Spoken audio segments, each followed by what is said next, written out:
Welcome back to another episode of the Six Figure Creative Podcast. I am your host, Brian Hood. I'm here with my big, bald, beautiful, black shirted You stopped wearing purple shirts, so I can't even do the shirt thing I'm anymore. working on it. Christopher J. Graham, this is our co-host today. How are you doing today, my dude? I'm doing great, man. You know, I got a lot going on. We talked about this a little bit on the last episode. I've been hanging out down at the state house and working on changing laws. And I got a dog. Dude, okay, so the important stuff. I'm not going to gloss over all the stuff, but we have talked about on the podcast. And you also, by the way, for anyone who hasn't listened to the Creativity and Mental Health podcast, Chris talks to that entire saga on that podcast. So go download, subscribe to that podcast. But where my heart is right in this moment is this little precious bundle of joy sitting behind you right now. Introduce him to the world watching on YouTube. And by the way, if you're listening to this podcast in audio form right now, this is your chance to actually get onto YouTube. So go to sixfigurecreative.com/YouTube and actually watch this video interview on YouTube. So you can see Buster. This is Chris's new dog, Buster. And I love him because he's not a cat. That's the best feature about him. Sweetie. So crazy story with Buster is this article, this thing we brought up before, it came out on a Wednesday online first. And I read it and it was a lot of feelings. And then I accidentally locked myself out of my apartment building. When it rains, it pours, dude. Yeah. So when it rains, it pours. So I'm sitting there with my kids and we're waiting for someone to open the door. And my kids are like, dude, there's a dog in there. And this little dog is just sitting on the stairs staring at us, which is weird because a dog by itself, in the hallway of an apartment building is not a normal thing. And someone lets us in and we go and see the dog and it's love at first sight. And I'm thinking okay, there's a lot going on in my life right now. Sometimes I've heard these stories about how a dog, he's rubbing his junk on the floor. I see that. Good old dog. But yeah, love him. Buster. God bless Buster. A dog finds you. So I've heard. So I'm hanging out with this dog. We figure out who its owner is, and I get in a conversation with the owner. And the owner's like, yeah, my wife is allergic to it since she had kids. It was the weirdest thing. Started having kids, and it's, she can't touch him anymore. She breaks out. So I'm like, kid, I'll take it. And it was awesome, man. It's been really cool. And he has really helped me form good habits in the morning, because if I don't do the right things, have the right habits in the morning, I get some poo-poo on my floor. And it's a forcing function. Yeah. So it's been a really interesting experience to start to develop more of a routine than I've had in the past. Yeah. Be like, hey, okay, you're getting ready to go to bed, probably take the dog out. Okay, you just woke up, probably take the dog out. Okay, you're watching TV, probably call the dog so he'll snuggle with you while you watch TV. I love that you just find a dog in an apartment hallway, which I'm glad you found the owner, because I was like, Chris, did you just take a dog from an apartment and call it your own and not talk to anybody? Because it was probably somebody's dog. But I love that you found the owner, and the owner's like, yeah, it does sound like something. That's why I was worried when he started telling the story. It's the owner's listens to this podcast and is going to sue you now. No, but I love that you talk to him and they're just like, oh, it just so happens that this dog's in the free market. Do you want it? We can no longer own this dog because of allergies. That's crazy. It was wild, man. So they went upstairs, got the dog, brought it downstairs, and they walked up to me, and Buster just runs up to me and he sits by my foot and leans on my leg. That's adorable. That's the best. That's the first true love at first sight story I've ever heard. I don't believe it. I don't believe in love at first sight with humans, but with pets, absolutely. I believe that. I used to believe in it. So for those who aren't watching the video for some stupid reason and you're still listening to the audio of this, the dog looks like an older Wishbone. If anyone watched Wishbone back in the day, the little children's program, wagging out there. I'm so much older than you, Wishbone. Apparently. You don't remember that? No. Oh, dude, you are you're at midlife crisis mode right now. You're almost 40. I am in the middle of a midlife crisis right now. And it's an epic midlife crisis. We don't do things small here. No, we don't. Not at the Six Figure Home Studio, No Six way. Figure Creative World. Yeah. We do things big here in Coolidge. Yeah, change the laws, front pages. That's how I midlife crisis. Let's go. Come at me, bruh. You've got the dog, and this is the reason that Meg and I have not gotten a dog, is because we love to travel, which is where we're at right now. Today, we're in Malaga, Spain, southern tip of Spain on the coast. We're on this hilltop hotel because we like to, at the very end of our trips, we like to kind of relax in a nice place. We're not really in adventure mode, so we want somewhere we can kind of lounge overlooking the ocean. It's beautiful here. But the problem with this trip is we are so far removed from our routine. How I am. I'm big on habit, big on routine. And before we even started doing this episode, you started talking about kind of your habits and your routines and the stuff you're going through right now. And then we started talking about Atomic Habits, which is an incredible book that I read probably 6 months ago, maybe 7 months ago. And then I would like to think that I'm the one that got you to read it eventually. It was on my list and you pushed me over the edge for sure. Yes. And with everything that's going on in your life, especially right now, habits and routines are incredibly important for you to still function and get anything done in your life right now. And for me, it's actually affected my work on this workation. And I'll talk about more of this in a video I have prepared in the future for the YouTube channel. And when I get broken out of my routine and the habits I've built in my real life, home life in Nashville, it ruins my productivity. And so I'm just seeing firsthand, I knew it was going to be this way on this trip. Like I knew when I booked this that my productivity would go down, and I'm okay with that. I wanted an adventure, see a little bit of the world, and not be stuck at damn home all day like everyone has, including myself, for the last year and a half due to COVID. This book and the principles from this book are crucial for what you're going through in your life and me when I get back into my life in Nashville next week. I'm trying to get back into my habits and routines. So in this episode, we had this idea of Chris is going to go through the highlights from his book, Atomic Habits, which we highly recommend. If you go to sixfigurecreative.com/atomic habits, that will just forward you to the link to buy that book on Amazon. But we both love the book. We both have preached this from the highest hill we can for this book. But we're going to talk through some of the concept from this book that that Chris has in his highlights on his Kindle right now. And actually, Chris, before we even do this, I'd like for you to talk through your process for taking notes in Kindle, because I'm more of a physical highlighter. Like I always buy the physical book if it's a business book. I always underline and highlight. Actually, I'm an underliner. I'm not a highlighter. I underline in book and write in the margins like any notes I have. And then if it's something I'm particularly keen on, I will dog ear the page to go back and review, like in a yearly review. A few people I've heard that do that. I love that sort of process where you're going back and reviewing the notes from these books to kind of get refreshed, stay top of mind. And so talk through your process in your Kindle. Well, I have two processes. I have a physical process for physical books, and I have a Kindle process. And this isn't off the top of my head. This is something I've been doing for years. I don't think we've ever talked about it on the podcast, but sometimes I read a physical book. I love a physical book. And I think physical books are one of the most beautiful things in the world. I've got tons and tons and tons of them. And when I'm reading a physical book, that's what I'm in the mood for, I'll have a pen. It's usually a Fisher bullet pen, which is like one of those space pens that can write in zero gravity. Love those things. And I'll highlight. I vaguely remember you mentioning that specific pen at one point on this podcast, but they're wonderful. That's a bizarre specific thing. I have a brass one, and so it's got some patina. How much was that? Like $17.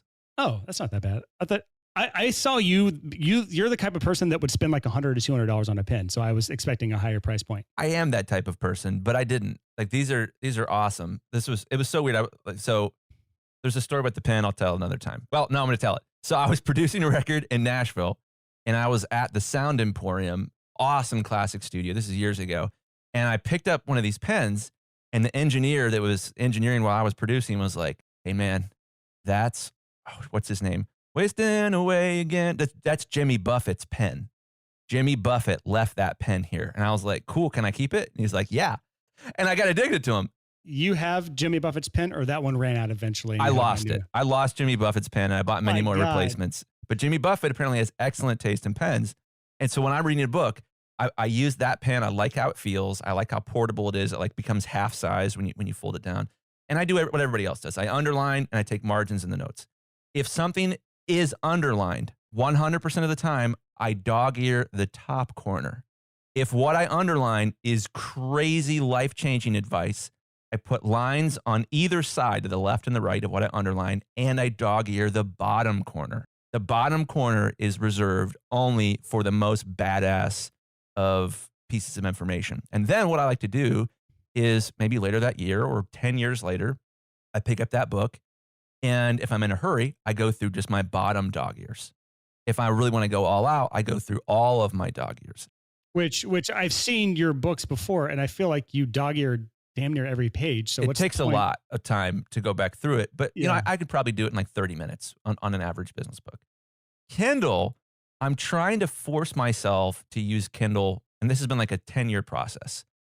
Kindle, it's not as sexy as a physical book. A physical book that you can hold in your hands is just wonderful, but there are some benefits with Kindle. If you use the Kindle on your iPhone, you have multiple highlighter colors that you can use to highlight things. And I believe those colors are, yeah, they are yellow, pink, blue, and orange. And my system is yellow is, hey, that's cool. Pink is, wow, that's really, really, really, really cool. That would get a bottom dog ear. Blue is sort of a catch-all. Like I don't use blue that often. And then orange means I need to talk to somebody else about this. I read this and I need to discuss this with somebody else. And you can do dog ear like in a Kindle, like you can put a bookmark. To me, that's not terribly useful in a Kindle. But what is so cool about a Kindle is you get cloud sync. So if I'm reading on my iPad Pro or my actual Kindle or my iPhone, everything stays synced across all devices. And if I'm at like a dentist office and they're running 10 minutes late, I pick up my phone and I can jump right back into the book of where I'm at. The other thing that's so awesome is that my entire library will stay with me for the rest of my life on Kindle. Unless there is like a nuclear war that vaporizes the entire surface of the planet, my highlights are permanent because they're stored in millions of different places. I don't know, millions, lots of different places all over the world. And what's cool is I can be hanging out and be like, man, I really love what so-and-so said in such and such book. Hold on, let me look that up. And I open my Kindle app and I search for a keyword in the quote that I can remember. And then bam, it's right there. And it is so cool to be able to have my entire library in my pocket. And so at one point, when business started to go really, really well in like maybe 2012, 2013, I started having free time because I'd systemized so much of my business. So I went back to my physical books and I would go through them page at a time, find my highlights, buy the Kindle version, and do the same and transfer those highlights into my Kindle. That sounds like a process to outsource. Well, yes. And I was originally planning to outsource it, but I found the process of doing it actually helped me get back into that book and retain more of that information and get more clarity. True. It's like a re-review of the book. Exactly. Initially, I was going to have an intern do it. And then I started to do it to get my process down. I was like, no, I need to do this for all of my books. And I don't think I did it for all of them, but I did it for a lot of them. And when you're reading a book, this sort of process allows you to retain it. Books are great if you can retain it and if you apply what you learn. But if you didn't retain it, you're not going to apply it. And that's kind of the reason we are doing this episode is for anyone who's already read Atomic Habits, this will be a great refresher. For anyone who has not read Atomic Habits, this will be a lot of good little tidbits from the book that will be both helpful for you, but also hopefully push you to go buy the book. Not that we have anything in it there's no gain from us for you buying the book. Yeah, there's no affiliate link.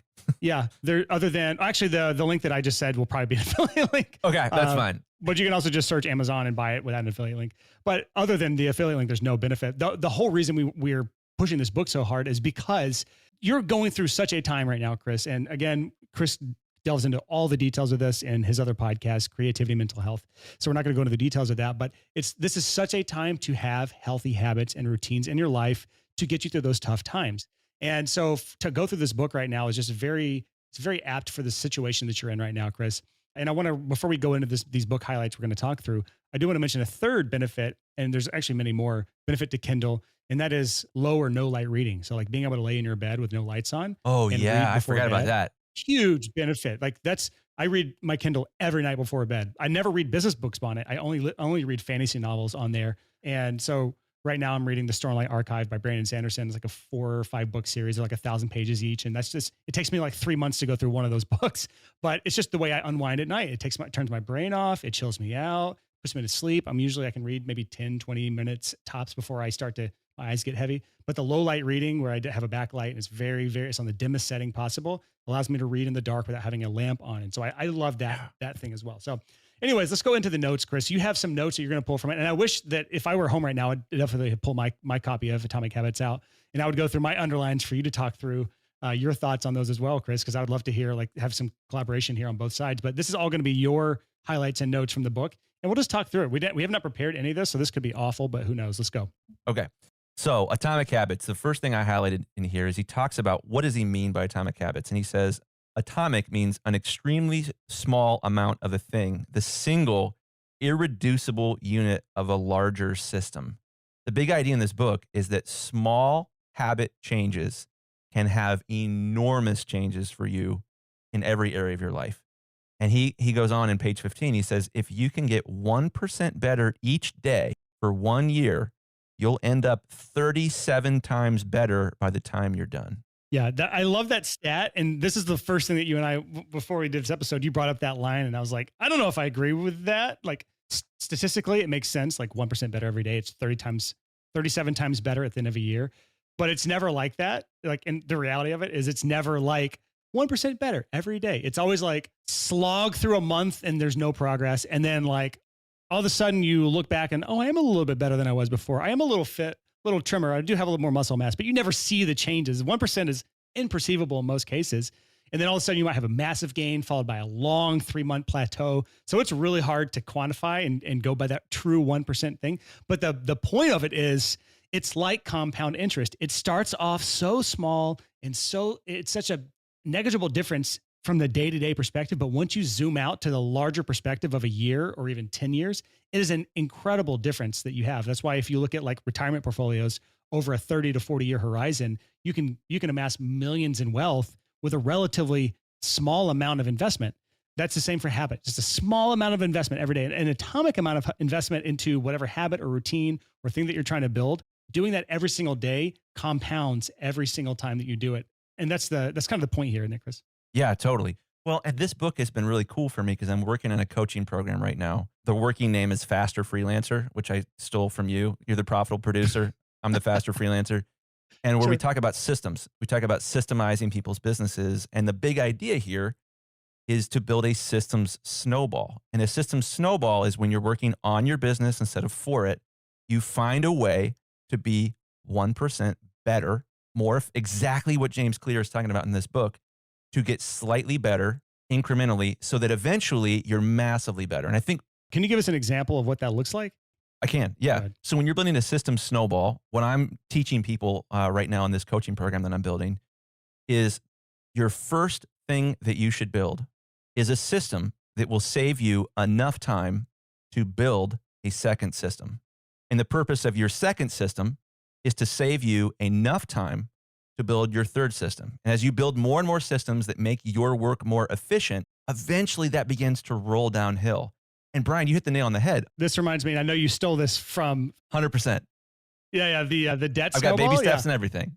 Yeah, okay, I get that. So that's the 1% better thing. So like, again, if you were to take this to the debt conversation, which I think a lot of people can understand because many people in our community are in debt, is you pay off the smallest debt you have. And that way, now that payment from the smallest debt is going towards the next smallest debt. And you're just kind of snowballing your debt payoff until you're completely out of debt. So, well, and not only that, there's a psychological benefit when you try to structure this around momentum rather than goal oriented. And James Clear goes into this a lot in the book about how goals are overrated because they don't create transformational change. You meet your goal and then you're like, okay, what do I do next?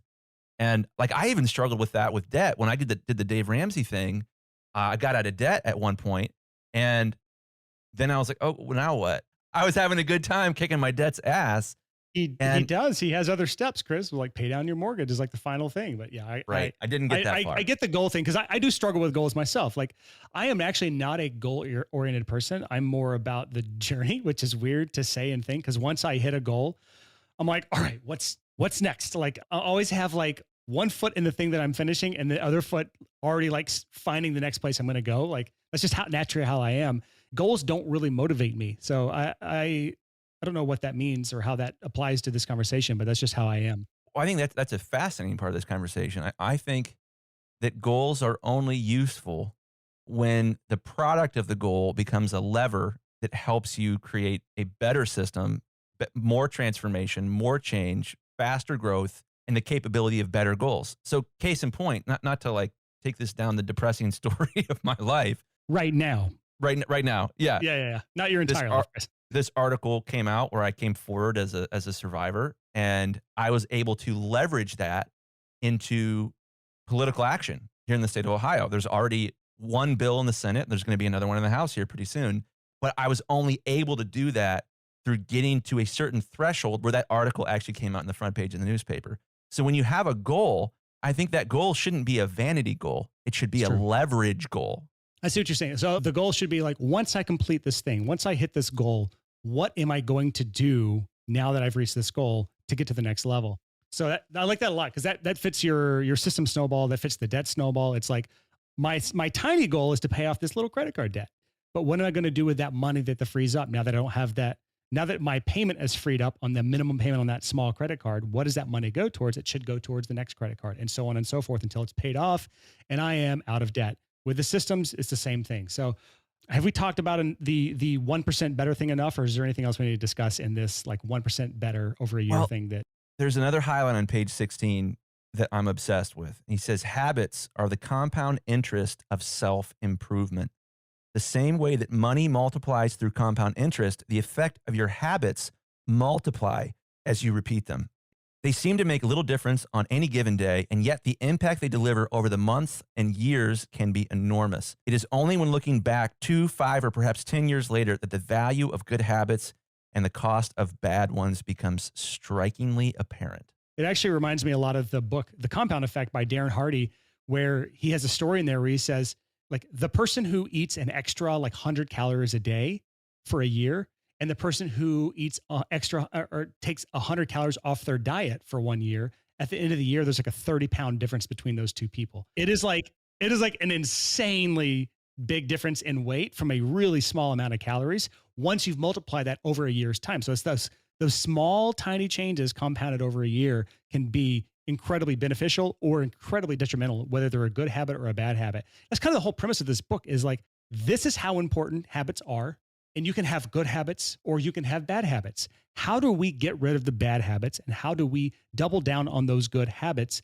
And if you have the good habits in place, when everything falls apart in your life, you have some sort of foundation in place in your life to keep moving forward in a positive way. Even when all hope is lost, even when all things look like they have no bright side, you have something that you know will help put you on the right path towards progress. And I think you could probably resonate to that a little bit right now, Chris. So much, man.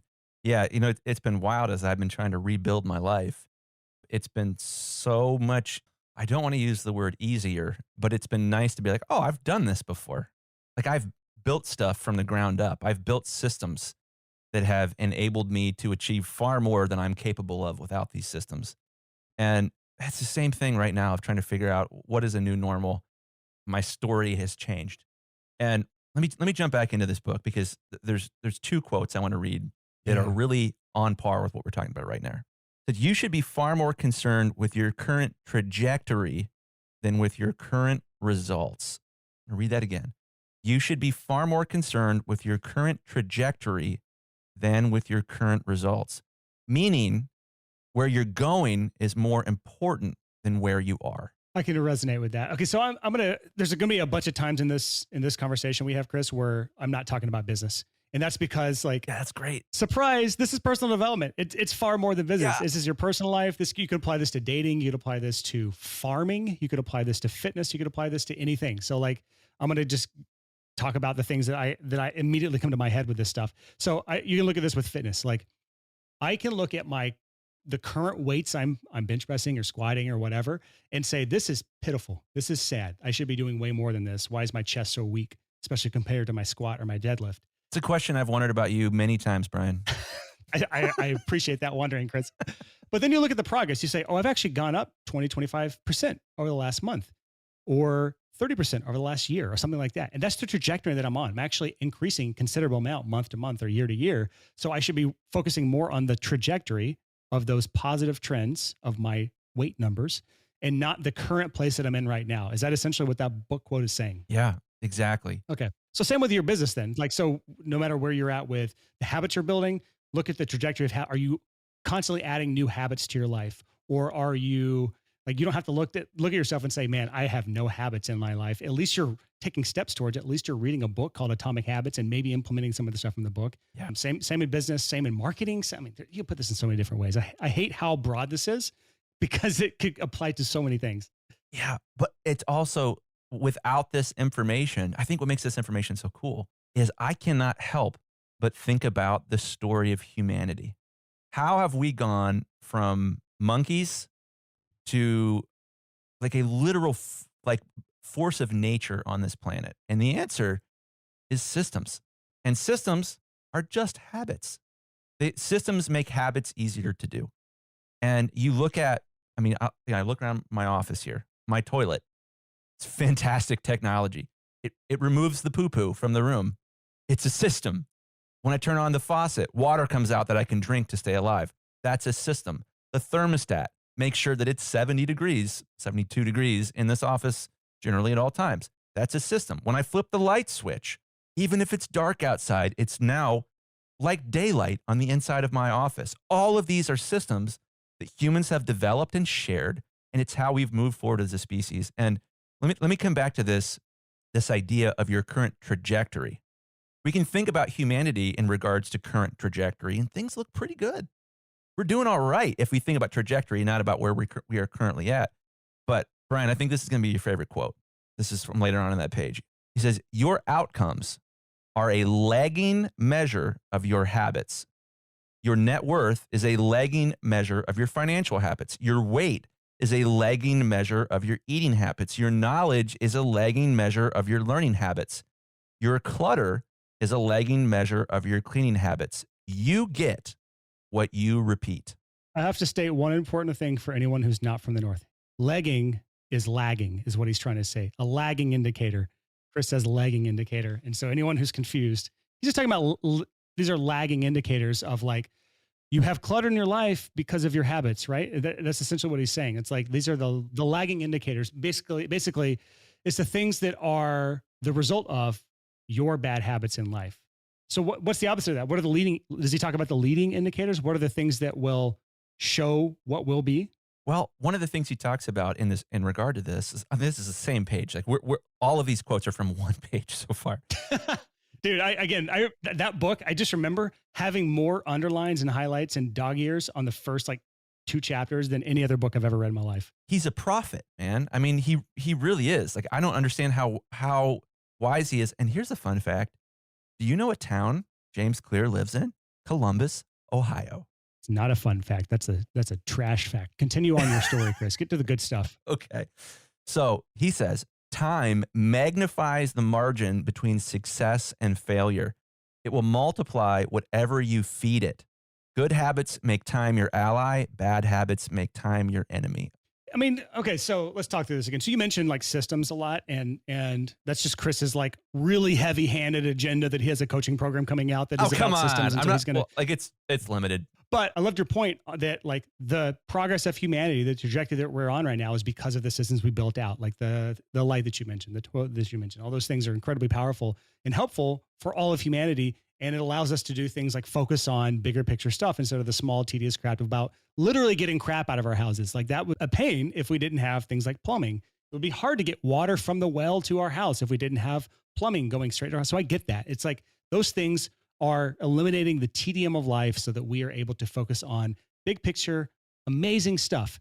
So toilets, lights, sinks, all of that stuff, bringing water from the well versus just turning your faucet on. All of those things are convenient, but where they become magical is an opportunity cost.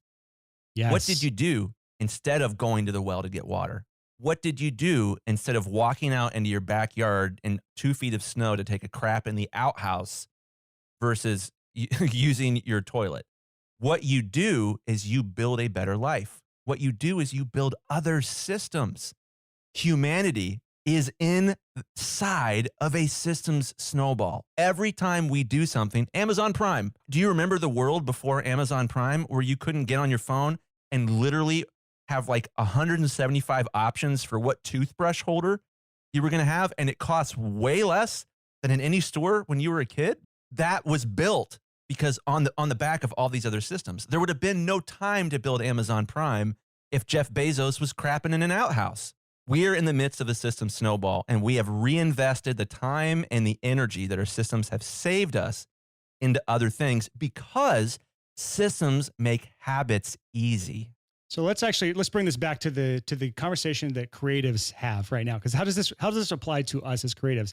And so there's a little bit of pushback I have to give, because there is a lot to building a habit in your life that is where I remember back in your day, Chris, when you were still building the studio business, you were still trying to get the income. You're trying to eke out as much profit as possible from that mastering business.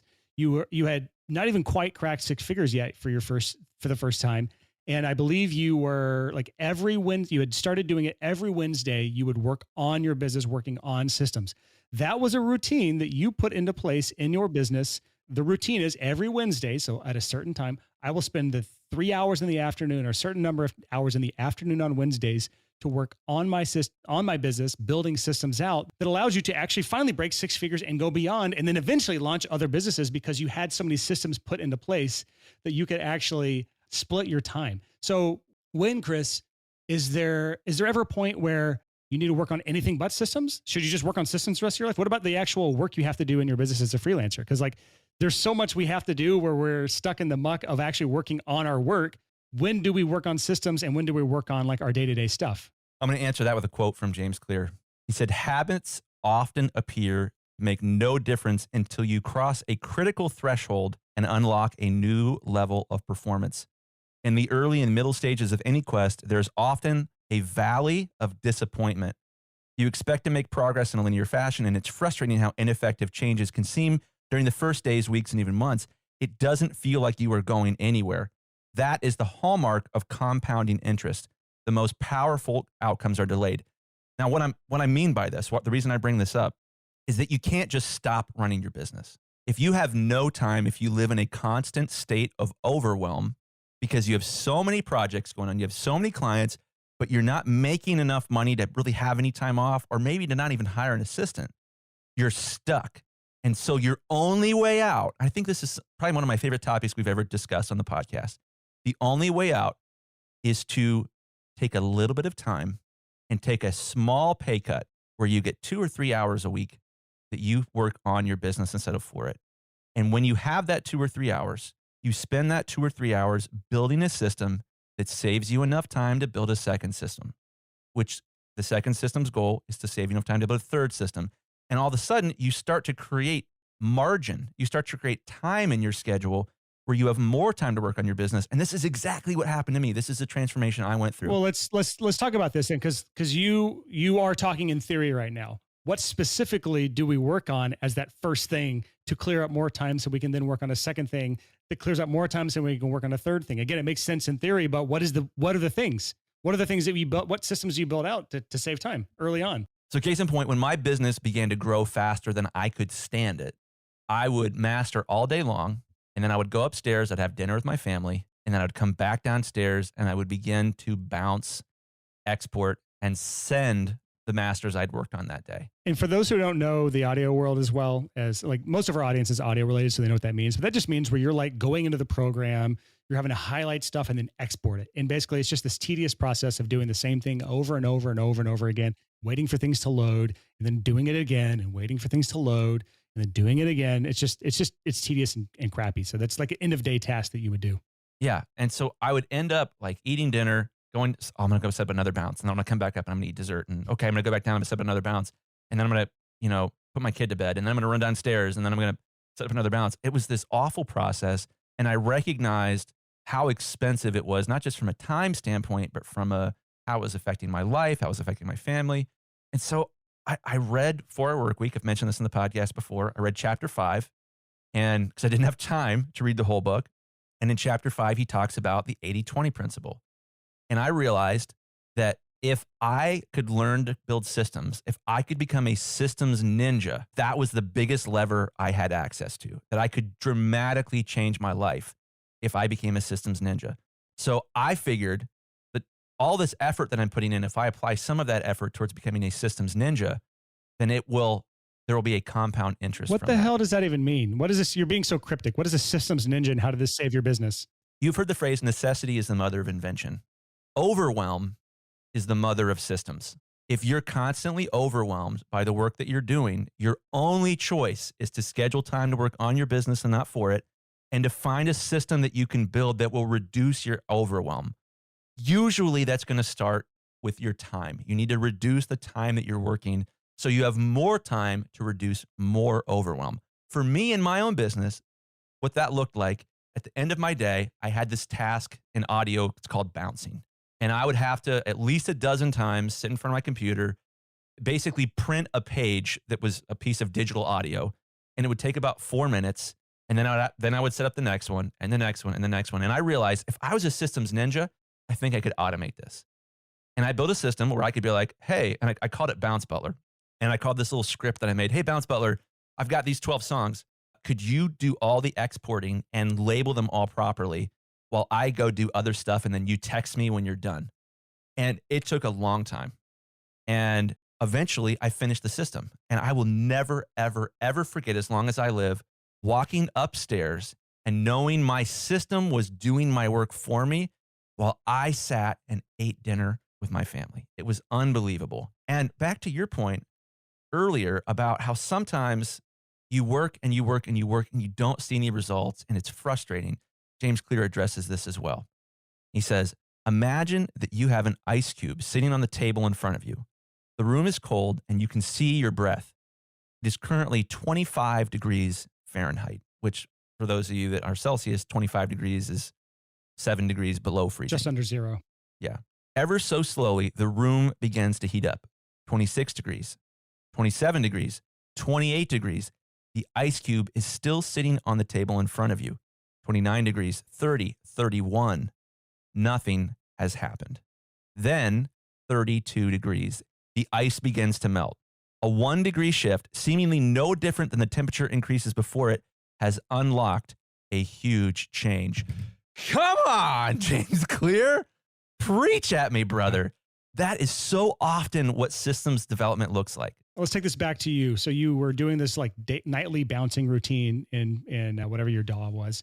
And then you said, I'm going to automate this. And so you spent a bunch of time figuring out programming and building these scripts out, being super nerdy. And just to clarify, this is not what we're talking about for everybody. Like don't do this. There are way simpler ways of doing this. Like this, but the whole point though was during this time, it was 25 degrees, 26 degrees. You're learning programming, 27 degrees. You're starting to build some prototypes, 28 degrees, 29 degrees. You feel like you're wasting your time at this point, but then you hit the 32 to 33 degree point in temperature, or for those in Celsius, the -0 to 1 degree point, where now the ice starts to melt. Now you're seeing the actual progress of all the work you've put into this to get the temperature up to this point.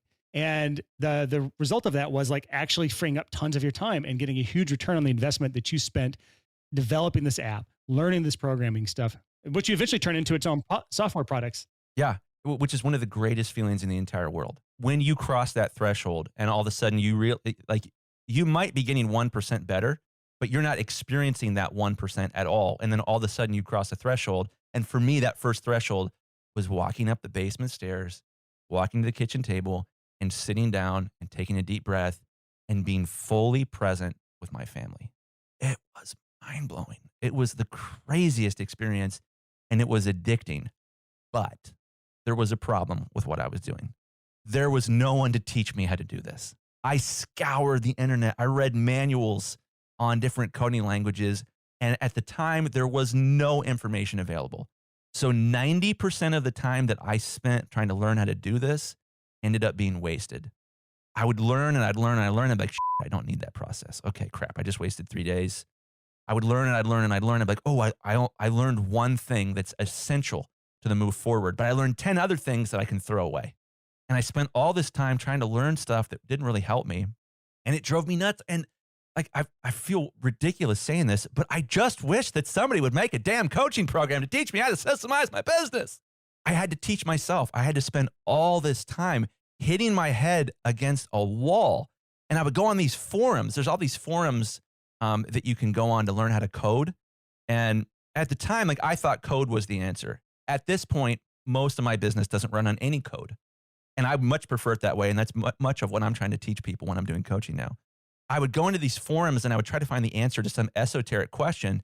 And there'd be 12 people, 12 like nerds that would give the wrong answer just so they'd feel smart. And you'd have to go through their entire solution and experiment with it and try it in the real world and be like, this is dumb, this is obsolete, this is for software that no longer exists.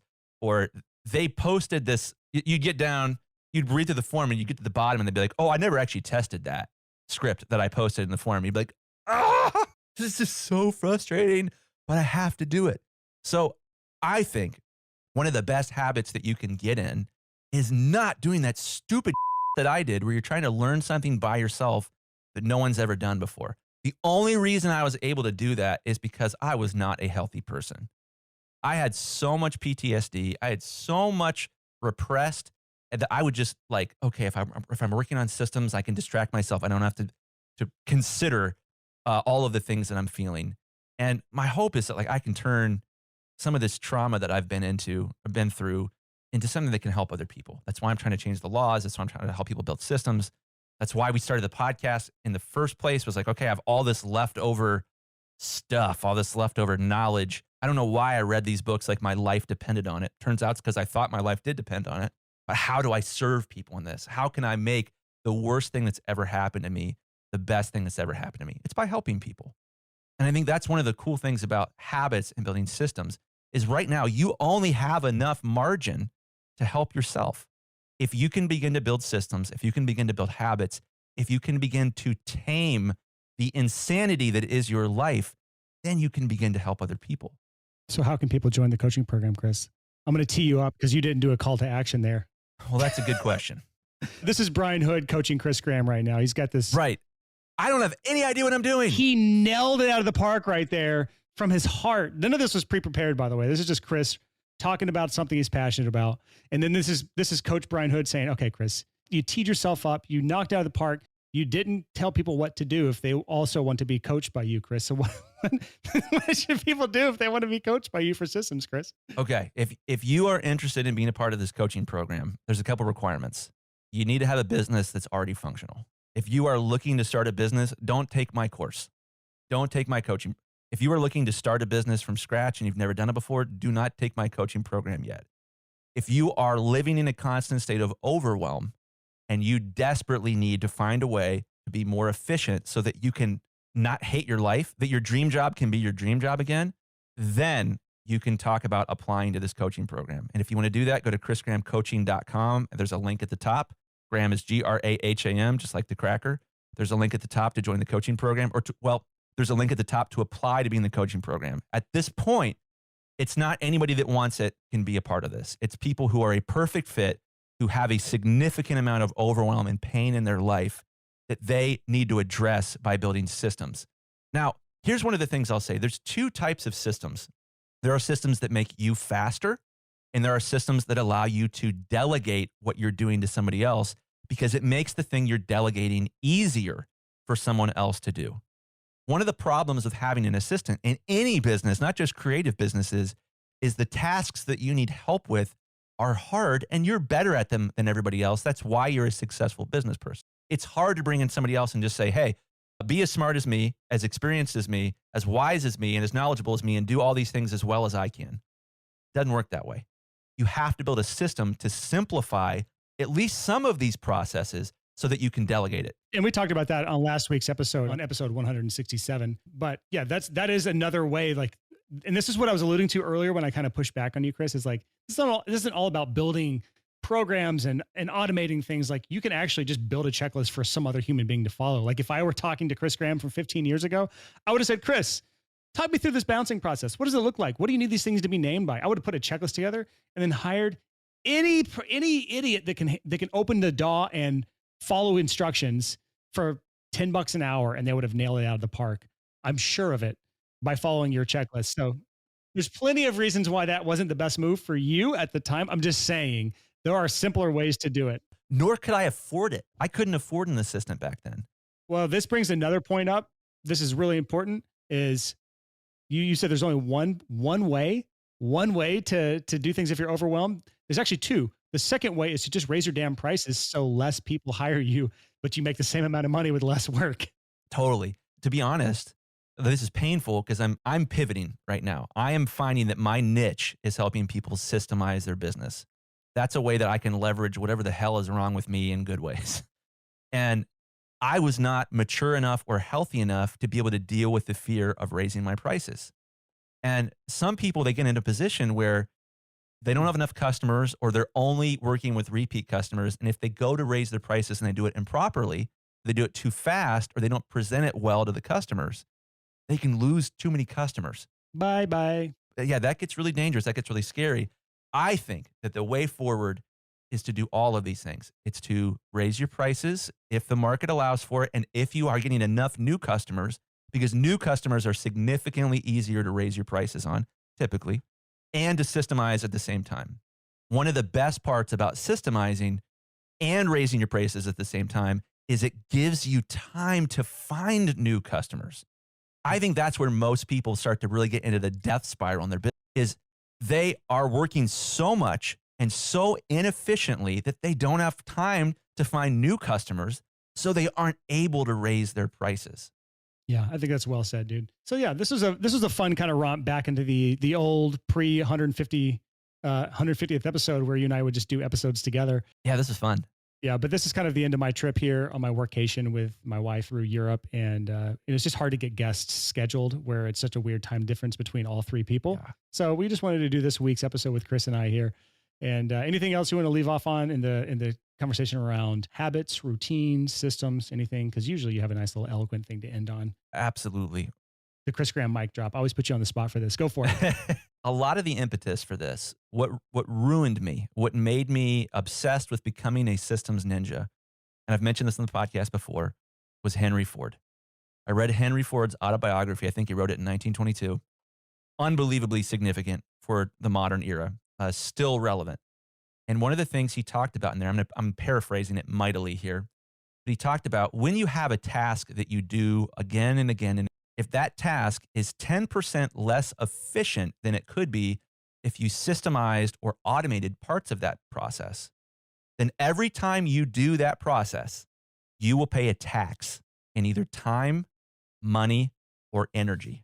Let me say that again. When you're doing something inefficiently again and again and again, you will pay a tax in either time, money, or efficiency. When you work on your business instead of for it and begin to build systems that make habits easy to build, you don't have to pay that tax anymore. And you can reinvest that saved time, energy, and money into new and exciting things. They might be things for your business, or they might be things for your personal life. One of the highlights for me of taking these systems and beginning to lean into this and to share it with other people. I heard a story in our Facebook group the other day about a guy who, long story short, this isn't a pinch for Bounce Butler, but I made this piece of software with one of my systems and began to sell it to people online.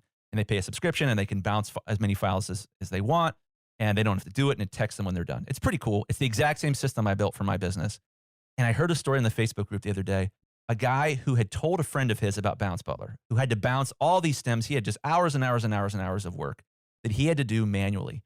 And he tried the app, and he called his friend back in tears because he had just taken his baby to the beach while his system was doing some of the work for him.